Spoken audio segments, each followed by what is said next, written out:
Assalamualaikum warahmatullahi wabarakatuh. Perkenalkan, saya Najma Zahira, angkatan 2022 dengan NPM 208260125. Baik, jadi di sini saya akan menjelaskan mind map yang saya buat dengan judul ADHD, Attention Deficit Hyperactivity Disorder. Yang pertama, saya akan menjelaskan secara definisinya. ADHD adalah singkatan dari Attention Deficit Hyperactivity Disorder. Nah, hal ini biasanya digunakan untuk menggambarkan anak-anak yang memiliki 3 jenis masalah utama, yaitu perilaku terlalu aktif, perilaku impulsif, dan kesulitan memperhatikan ataupun konsentrasi. Selanjutnya ada karakteristik dari anak ADHD.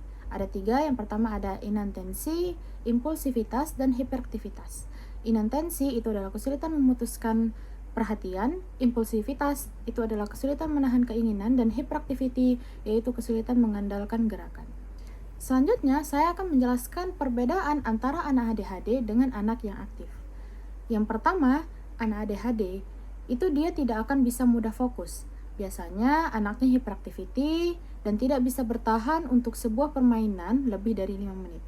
Sedangkan anak yang aktif itu dia mampu memfokuskan perhatian dengan baik ketika bermain puzzle, mewarnai, atau menyusun balok.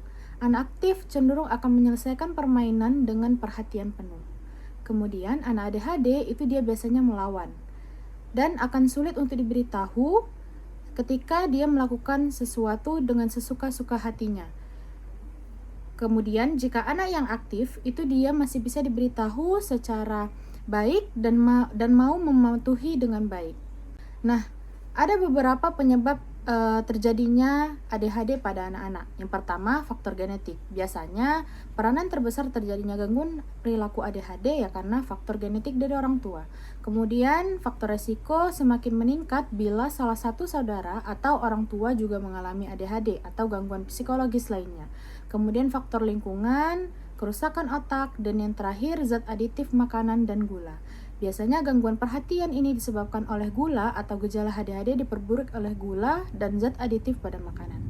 Selanjutnya ada tipe anak ADHD. Yang pertama ada tipe sulit konsentrasi. Contohnya, sering melakukan kecerobohan atau gagal menyimak hal yang rinci dan sering membuat kesalahan karena tidak cermat. Kemudian, sering sulit memutuskan perhatian secara terus-menerus dalam suatu aktivitas, sering tampak tidak mendengarkan kalau diajak berbicara, sering tidak mengikuti instruksi dan gagal menyelesaikan sesuatu.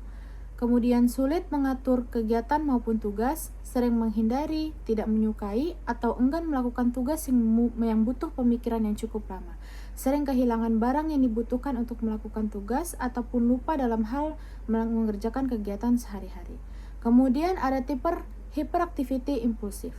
Contohnya, sering menggerak-gerakkan tangan atau kaki ketika duduk atau sering menggeliat, kemudian sering meninggalkan tempat duduknya padahal seharusnya ia harus duduk di situ, kemudian sering berlari-lari atau memanjat secara berlebihan pada keadaan yang tidak selayaknya, sering tidak mampu melakukan atau mengikuti kegiatan dengan tenang atau tidak pernah habis, dan yang terakhir sering bergerak seolah-olah tubuhnya didorong oleh mesin.